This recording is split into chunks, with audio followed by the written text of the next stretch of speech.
It all started when we went on holiday. I can't remember exactly where, but on the third day, I was in the pool and accidentally smashed my little toe on the pool floor.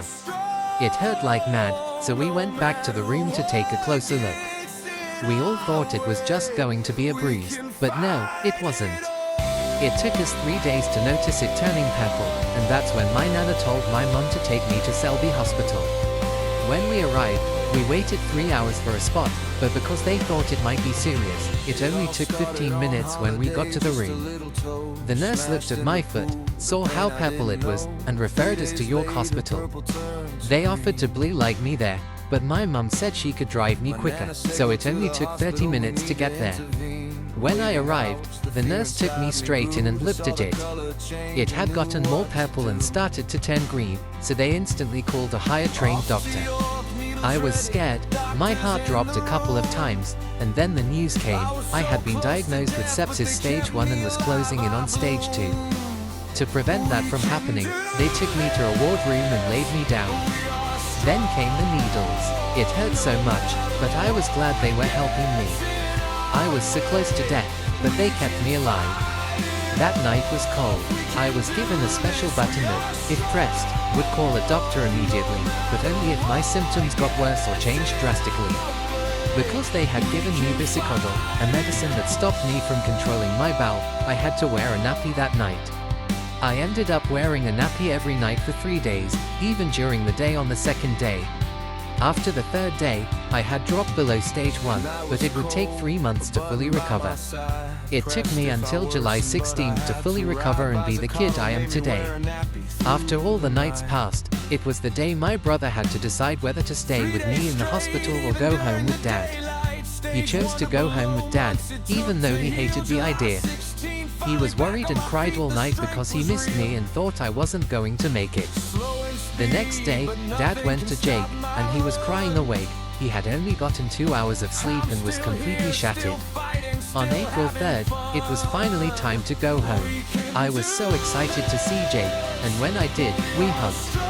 He cried, and I said, "I missed you so much," and he said, "I missed you too." Months passed, and then on July 16th, I was back up and running like I was before, but never quite the same, because the sepsis had slowed my speed. I won't let that stop me, though, and today I am running once more. So, for all the sepsis fighters out there, come on. We can all beat it. We are strong. Show your strength. We can do this. Thank you.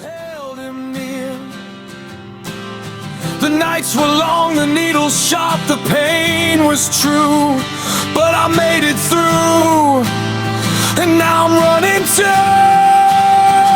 We can do this. We are strong, no matter what gets in our way.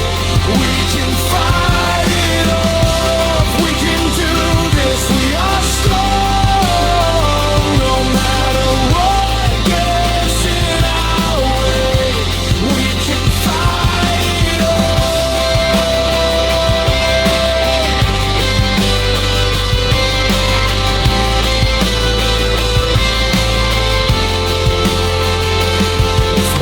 Sepsis fighters out there, keep pushing through.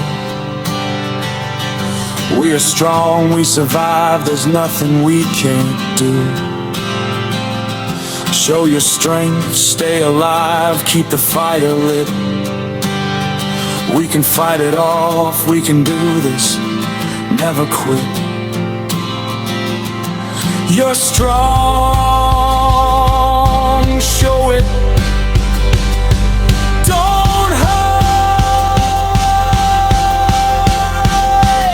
We are survivors.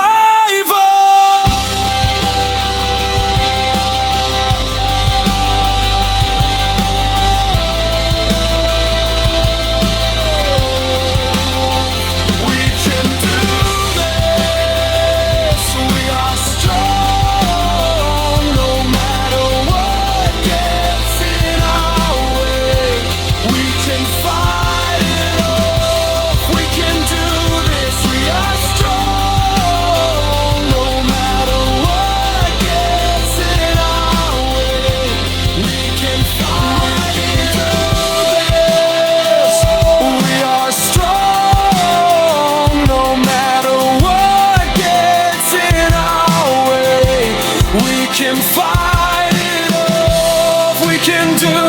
Yes, we are strong, no matter what gets in our way.